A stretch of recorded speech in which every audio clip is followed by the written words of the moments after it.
Welcome back to another technical deep dive here in the debug zone. Today, we're tackling a big question and breaking it down with insights from other users. Hopefully, this clears up some misconceptions and helps you get the answer you need. So buckle up, stay a little curious, and let's jump right in.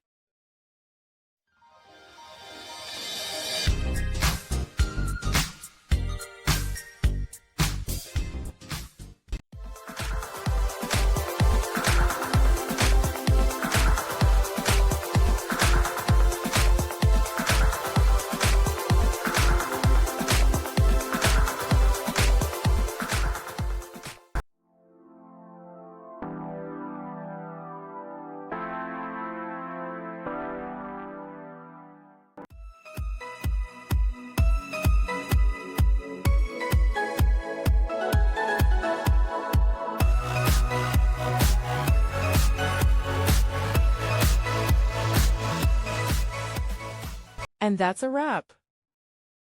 I hope you found the answer you were looking for. If you did, take a second to hit that subscribe button. It really helps out. And let me know in the comments which solution worked best for you. See you next time in the debug zone.